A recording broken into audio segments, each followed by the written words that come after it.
আসসালামু আলাইকুম। কথা নাহিয়ান আমন্ত্রণ জানাচ্ছেন টিভির মধ্যাহ্নের খবরে। নির্দলীয় সরকারের অধীনে নির্বাচনে দাবি আদায়ে যুগপৎ আন্দোলনেই ভরসা রাখছে বিএনপি। দলের মহাসচিব মির্জা ফখরুল ইসলাম আলমগীর জানিয়েছেন, বিরোধী দলগুলোকে এক মঞ্চে আনার পরিকল্পনা নেই, আবার নতুন কোনো জোটভুক্ত হবে না বিএনপি। এনটিভির সাথে একান্ত সাক্ষাৎকারে এসব কথা বলেন তিনি। ইমরুল হাসানের রিপোর্ট। দুই জোট নিয়ে 2018 সালের নির্বাচনে অংশ নেয় বিএনপি। একাদশ নির্বাচনের পর দীর্ঘদিন কার্যত অকার্যকর থাকা জাতীয় ঐক্যফ্রন্ট ও 20 দলীয় জোট ভেঙে দেওয়া হয়।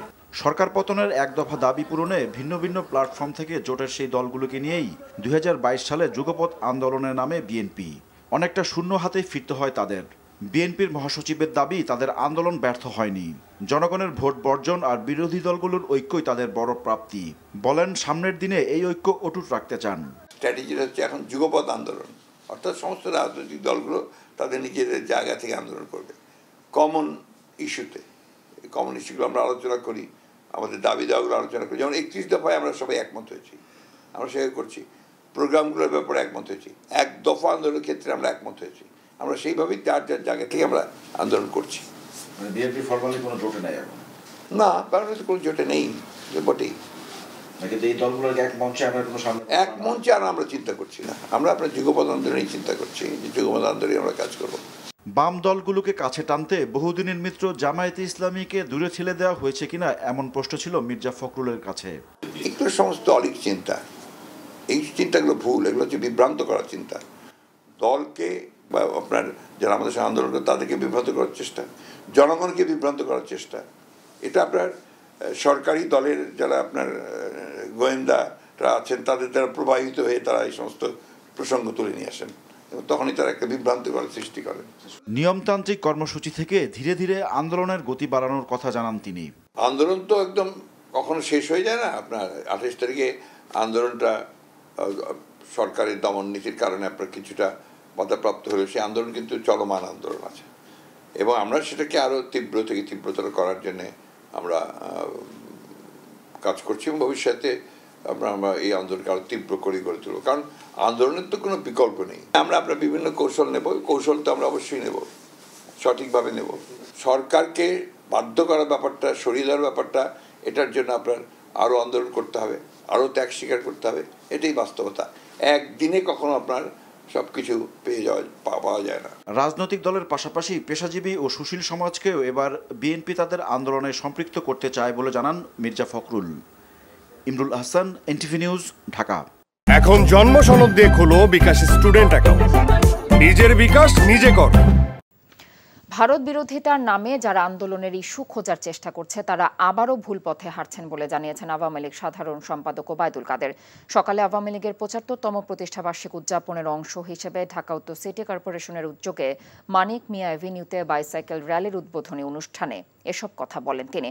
শেখ হাসিনার সবকিছু দেশের স্বার্থে করেন উল্লেখ করে ওবায়দুল কাদের বলেন, বিএনপির সাথে পাল্টাপাল্টি কোনো কর্মসূচি আওয়ামী লীগ দেয়নি। বছরব্যাপী আওয়ামী লীগের কর্মসূচি আগে থেকে দেয়া থাকে বলেও জানিয়েছেন তিনি। সুস্থ ও সচল জীবনযাপনে সাইক্লিং গুরুত্বপূর্ণ জানিয়ে আধুনিক ঢাকা গড়ার লক্ষ্যে সবাইকে এগিয়ে আসার আহ্বান জানান আওয়ামী লীগ সাধারণ সম্পাদক।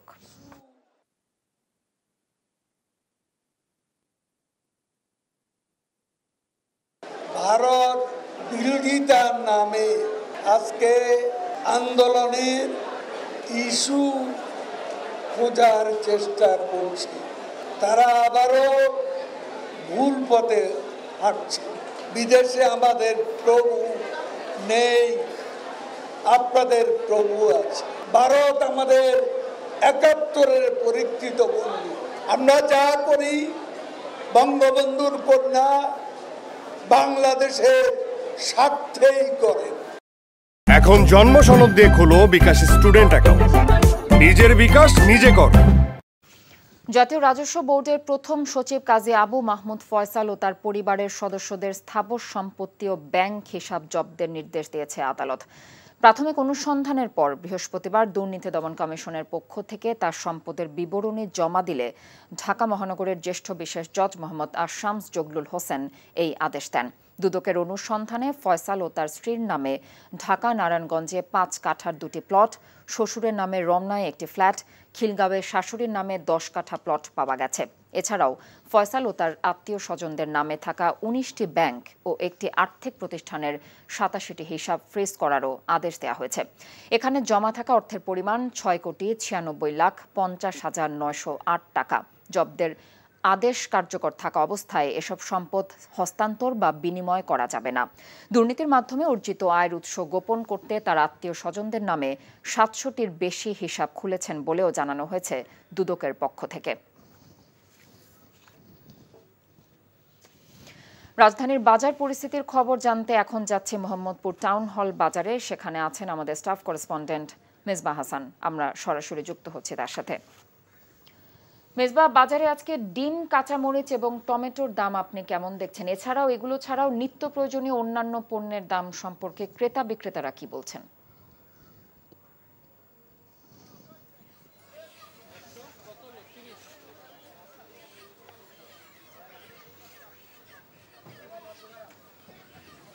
কথা গেল কয়েক বছর আগেও একটা কথা প্রচলিত ছিল, বেশি বেশি আলু খান, চালের উপর ভাতের উপর চাপ কমান।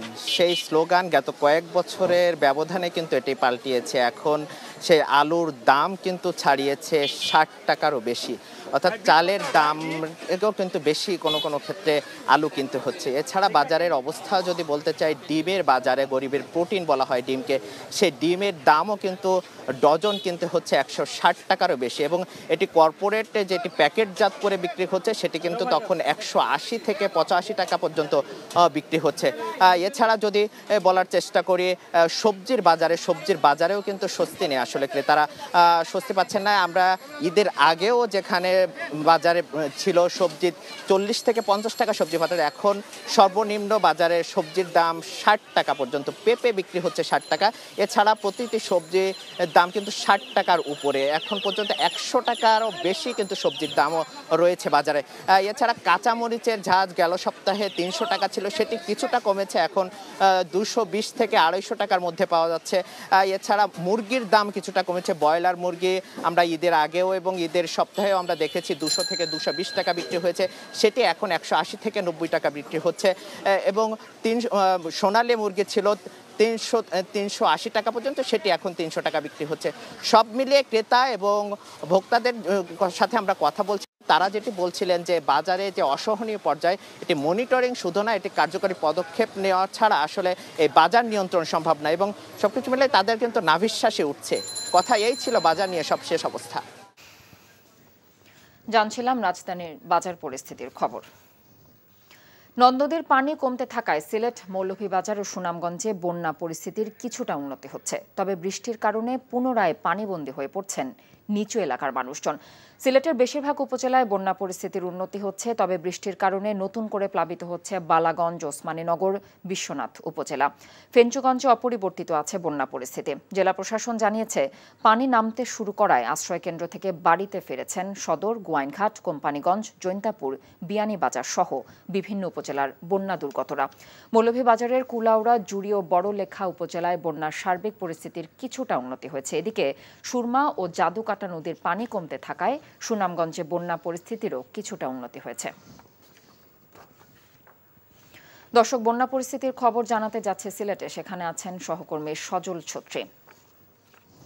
সজল, সিলেটে বন্যার সার্বিক পরিস্থিতি আমাদের জানাবেন।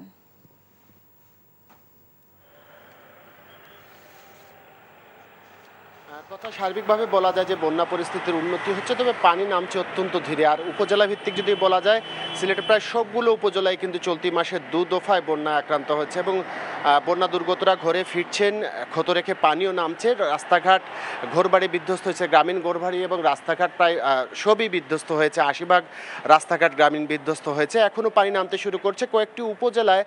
আপনারা জানেন, যেটি বলছেন যে সুরমা এবং কুশিয়ারা নদী সহ সব নদীর পানি কিন্তু প্রায় 15 দিন ধরে বিপদসীমার উপরে ছিল। তবে এখন আজ শুধু ফেঞ্চুগঞ্জ পয়েন্টে কুশিয়ারা নদীর পানি বিপদসীমার উপরে আছে। এছাড়া অন্যান্য নদীর পানি বিপদসীমার নিচে নেমে গেছে, কিন্তু কুশিয়ারা নদীর পানি বিপদসীমার নিচে না নামার কারণে বালাগঞ্জ, ওসমানীনগর, ফেঞ্চুগঞ্জ, দক্ষিণ সুরমা সহ কয়েকটি উপজেলায় বন্যা পরিস্থিতি অবনতি হয়নি, কিন্তু অপরিবর্তিত আছে। এবং আবহাওয়া অধিদপ্তর বলছে যে আগামী 72 ঘন্টা সিলেট অঞ্চলে কিন্তু ভারী বৃষ্টিপাতের সম্ভাবনা আছে। সেটি হলে কিন্তু আবার নতুন করে অবনতি হতে পারে বন্যা পরিস্থিতির। এবং পানি নামার গতিটা যদি দেখেন যে সিলেট নগরীর, আপনারা দেখাচ্ছি যে সিলেট নগরীর একদম লাওয়াই দক্ষিণ সুরমা এলাকার একটি এলাকা দেখাচ্ছি, সেখানে ড্রেনের পানি উপচে ব্যবসা প্রতিষ্ঠানে প্রবেশ করেছে এবং এই পানি বন্দি থাকার কারণে কিন্তু এখন পর্যন্ত এই ব্যবসা প্রতিষ্ঠান খুলতে পারেননি তারা, যার কারণে ব্যবসা প্রতিষ্ঠানগুলো বন্ধ আছে। এখানে অনেকগুলো ব্যবসা প্রতিষ্ঠান এভাবে ড্রেনের নোংরা পানি ভেতরে প্রবেশ করে আছে, যার কারণে তারা এখনও প্রতিষ্ঠান খুলতে পারছে না। এ হচ্ছে আসলে পরিস্থিতি। গ্রাম থেকে শহর সব জায়গাতেই আসলে বন্যা দুর্গতরা তাদের পানি নেমে যাওয়ার সাথে সাথে তারা চেষ্টা করছেন ঘুরে দাঁড়ানোর আবারও নতুন করে, তবে নানান ধরনের সংকটের সাথে তাদের লড়াই করতে হচ্ছে। কথা সিলেট থেকে বন্যা পরিস্থিতির সর্বশেষ খবর জানছিলাম। অর্থ পাচারকারী ও অবৈধ সম্পদের মালিকদের বাজেটে কর ছাড় বাতিল এবং পোশাক শ্রমিকদের রেশনিং ও সামাজিক সুরক্ষা খাতে বরাদ্দের দাবিতে বিক্ষোভ সমাবেশ করেছে বাংলাদেশ গার্মেন্টস শ্রমিক সংহতি। রাজধানীর জাতীয় প্রেসক্লাবের সামনে আয়োজিত বিক্ষোভ সমাবেশে সংগঠনটির নেতারা দাবি করেন, বাজেটে কালো টাকা সাদা করার সুযোগ দেয়ায় দুর্নীতিবাজরা আরও উৎসাহিত হবে। তাদের অভিযোগ, প্রস্তাবিত বাজেটে শ্রমিকদের উন্নয়নে কিছুই রাখা হয়নি। দ্রব্যমূল্যের ঊর্ধ্বগতিতে শ্রমিক এবং নিম্ন আয়ের মানুষ দিশেহারা উল্লেখ করে তারা মজুরি বৃদ্ধির দাবি করেন। বাংলাদেশের মাটি ব্যবহারের উদ্দেশ্যে যদি স্বাধীনতা যুদ্ধে ভারত সহযোগিতা করে থাকে, তাহলে প্রমাণ হয় এদেশের নিরীহ জনগণ এবং সার্বভৌমত্বের প্রতি তাদের কোনো সম্মান নেই। এমন মন্তব্য করেছেন বিএনপি নেতা অ্যাডভোকেট জয়নুল আবেদিন ফারুক। দেশ স্বাধীন করে দেব, কিন্তু বাংলাদেশের মাটি আমি ব্যবহার করব, এই অঙ্গীকার নিয়ে যদি 1971 সালে আমাদেরকে আশ্রয় দিয়ে থাকেন, 1971 সালে যুদ্ধের সমর্থন করে থাকেন, তাহলে আজকে আবার প্রমাণিত হলো বাংলাদেশের নিরীহ জনগণের প্রতি, বাংলাদেশের সার্বভৌমত্বের প্রতি আপনাদের কোনো সম্মান নেই, অসম্মান করে যাচ্ছেন একের পর এক। টি-20 বিশ্বকাপে প্রাপ্তির চেয়ে ব্যর্থতা বেশি উল্লেখ করে বাংলাদেশের সহ অধিনায়ক তাসকিন আহমেদ বলেছেন, প্রত্যাশা অনুযায়ী ভালো করতে পারেনি দল। ব্যাটাররা ধারাবাহিকভাবে ব্যর্থ হলেও বিশ্ব ক্রিকেটে নিজেদের মেলে ধরতে সক্ষম হয়েছেন বাংলাদেশের বোলাররা। বিশ্বকাপ মিশন শেষে দেশে ফিরে এসব কথা বলেন তিনি। রিপোর্ট কুশল ইয়াসিরের। যুক্তরাষ্ট্র ও ওয়েস্ট ইন্ডিজের মাটিতে টি-20 বিশ্বকাপের ব্যর্থ মিশন শেষে দেশে ফিরেছে বাংলাদেশ দল। সকাল 9টার দিকে হযরত শাহজালাল আন্তর্জাতিক বিমানবন্দরে অবতরণ করে ক্রিকেটারদের বহনকারী বিমানটি।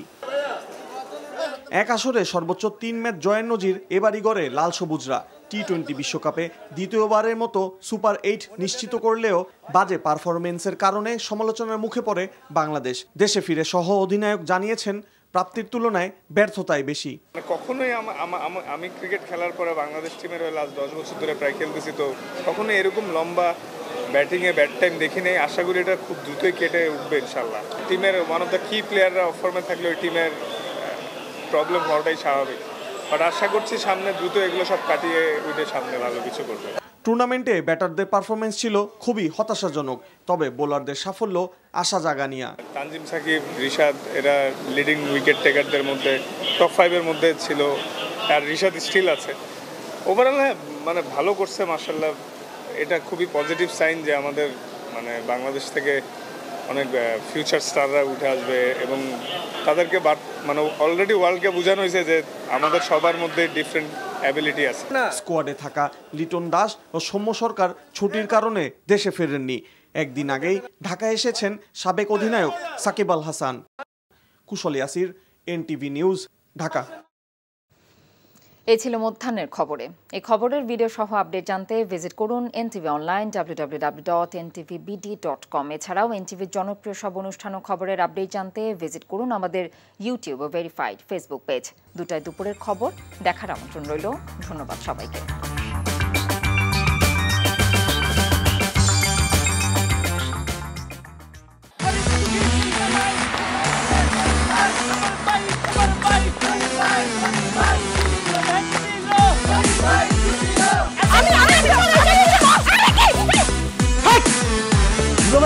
কাম করতে জানো, শালা বিয়ে করলো দুখান, কিন্তু ফেসবুকে রিপোর্ট করেছে একখান। ম্যারেজটা আমার তো হট হয়ে রয়েছে অনেক আগ থেকে। আমি আমার জান পাখি, সোনা পাখি, টিয়ে পাখি, কি করতেছো? ফেসবুকে একটা পোস্টে অ্যাংরি রিঅ্যাকশন দিচ্ছিল। Don't touch my body. বড় বউয়ের প্রতি অনেকই বেশি না মায়া মহব্বত, যাও তারে গিয়া দেখাও, আমার কাছে আইছো কেলা? প্রথমে আমার ঘরে না এসে আমার চোখের সামনে দিয়ে গট গট করে ছোট বউয়ের রুমের মধ্যে চলে যাও কোন সাহসে? আমি ভাবছিলাম তুমি বড় বউ বড় বইনের মতো থাকবা, কিন্তু তুমি বাইরে হইছো আস্তে একটা ডাইনি বুড়ি। আমি সাক্ষাৎ ডাইনি আর তুমি সোনার ময়না পাখি। এই চুপ করো। ওরে খোদা, কান্না কাসুন। গুলশান বনানীর মায়েরা যেমন চুল কালার করে না, আমার তো মনে হইতেছে গনি মিয়া কোনো গুলশান বনানীর মডার্ন মাইয়ার প্রেমে পড়ছে। আমি জীবনে বিয়ে যদি করি একখান করবো দুইখান করবো না। তোর তিনটা অ্যাভয়েড করব। আরে কি করতেছ? আরে বাইরে করতে বাইরে যা কইছি শুনো, গড়তে বাইরেও তুমি কি করতেছ তুমি? কোথায় যাচ্ছ স্বামী আমার? হ্যাঁ, তুমি ছাড়া মোর কোনো গতি নাই, তোমার ঘরে একটুখানি দাও ঠাই। দেখাই দিচ্ছে ছোট বউ তার আসল রূপ, নাগিনী সাপিনী। শুনছি ভালোবাসা টিকে থাকে বিশ্বাসের উপর। আমার উপর তোমাদের সেই বিশ্বাস ছিল, আজকে দেখতেছি আমার উপর আর কোনো বিশ্বাস নাই। যেহেতু বিশ্বাস নাই, তোমাদের সাথে থাকার কোনো ইচ্ছা আমার নাই।